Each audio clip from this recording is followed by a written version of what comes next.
Good morning. Good morning. Good morning.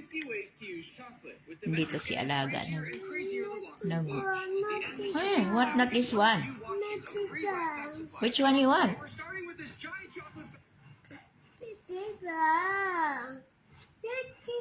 Which one? Which one? Which one you want?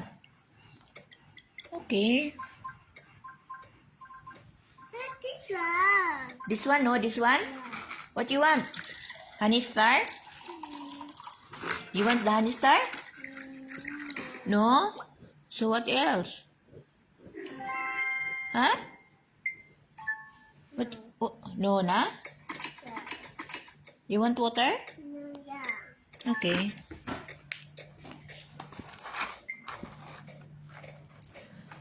Ang buhay-buhay ay buhay. Ayan na niya magkain kay mainom na lang daw siya ng tubig.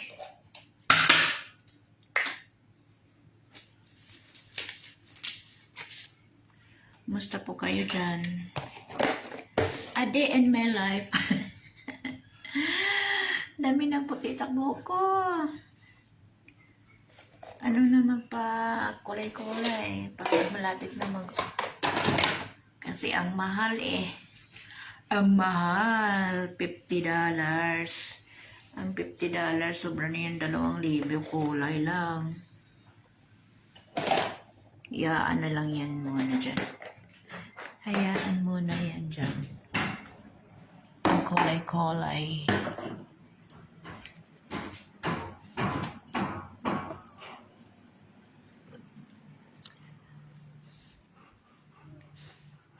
Be, oh. Be.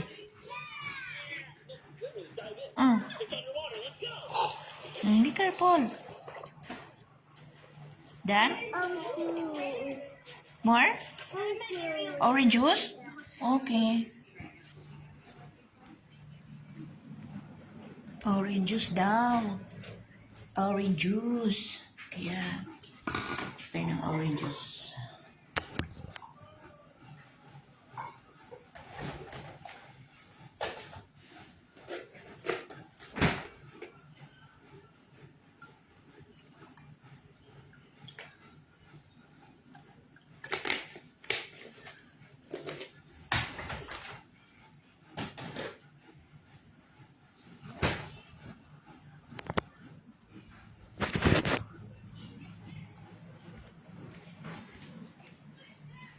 Hello po.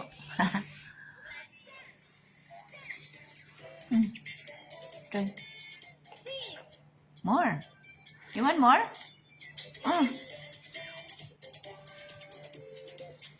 Enough? Enough? Why tiny? More.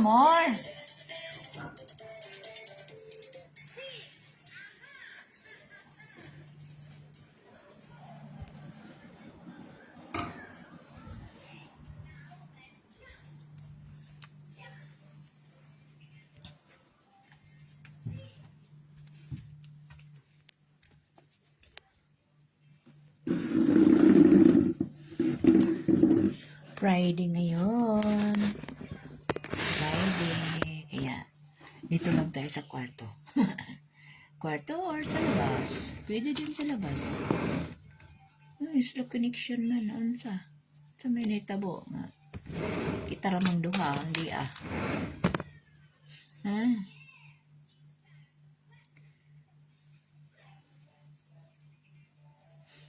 Nag-slow ka pa dyan.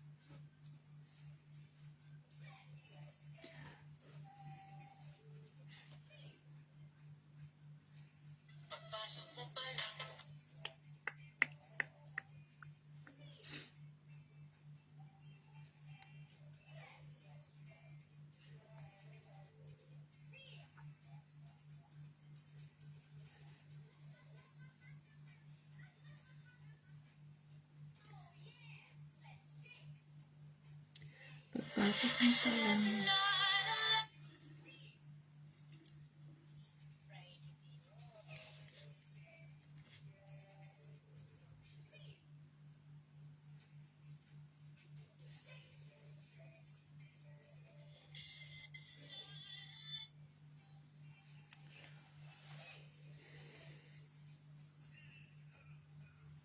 This is my life.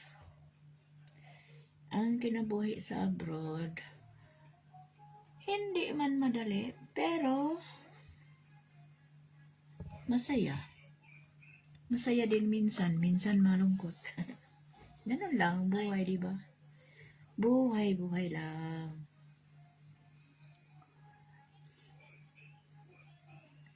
Ako nga dito eh. Hindi naman ako nahirapan sa trabaho ko. Alam niyo, ang hirap-hirap ng buhay ko sa Pilipinas. Pero, pagdating dito sa abroad, sa awa ni Lord, hindi ko pa naman naranasan yung mga taong maltratuhin ka. Mga mababait yung amo mula nung nag-abroad ako. Start ako nag-abroad 2006. Hindi man ako naka-encounter ng amo na hindi mabait. Puro naman sila mabait. Ha?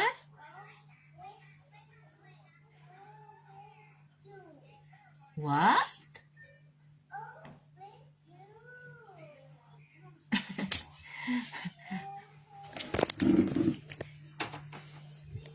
What did...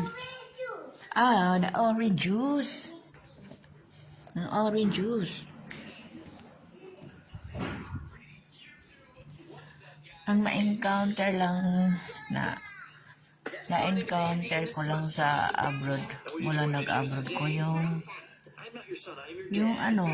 gawaan ka ng istorya, sinisiraan kanila, Hold it. Okay. Good boy. Put it here, huh? Here, and then it's fireman. Then tumpan, huh? Okay. Yun lang ang mahirap.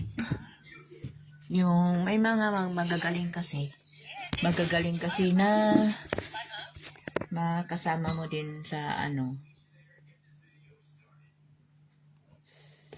magaling manira. May mga inggitera, ganun. Yun lang ang hirap. Yan ang naranasan ko. Yung akala mo, yung akala mo kung sino sila, ganun. Yung akala mo hindi chismosa, tapos number 1 pa lang chismosa. Yung akala mo ang sobrang bait, ay, bait lang sa harapan mo. Yun ang ayaw ko. Ako mas gusto ko pang walang kaibigan, basta ganun yung mga ugali sa mga tao. Ganun talaga ako mula nung bata pa ako. Mas gusto ko lang mag-isa. Wala talaga akong yung sabihin mong nung nag-grow up ako, wala akong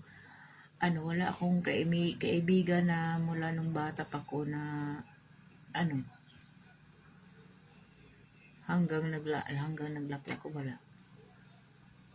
Hanggang tumanda ako. Ngayon lang dito, meron akong kaibigan mula nung nagdating ko dito. Siya lang nag-isa. Na hindi namin naranasan nag-away. Hindi namin naranasan na kasamaan ng loob. Yun lang. Pero yung iba, kala mo mabait. Kala lang pala yung pagchismisan ka lang pala. Pero okay lang naman yan sa akin. Hindi naman sila yayaman dyan pag ganyan ang ginagawa nila sa akin. Hindi man yan makayaman sa kanila. Mas lalo silang maghirap. Mga ganong ugali, mas lalo silang maghirap sa buhay nila. Kasi hindi sila nakontento eh.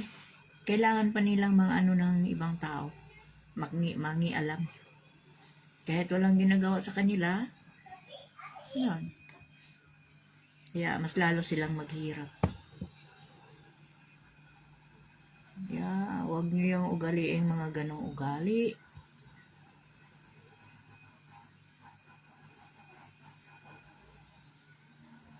Kailangan marunong kayong magkontento sa sarili ninyo. At saka, yung magchichismis ka sa ibang tao. Ha?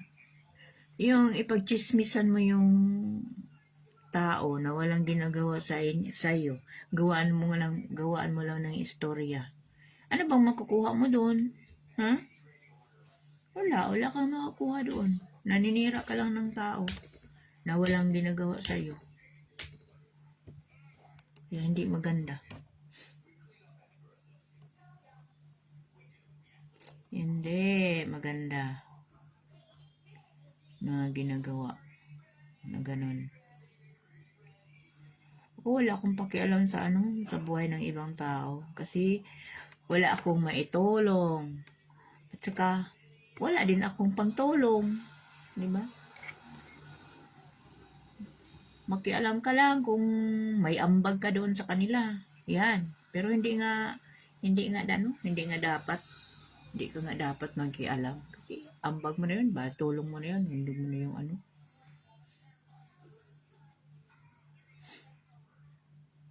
labas ka na doon eh. Kaya yun. Yun ang ayaw ko. Ayaw ko talaga.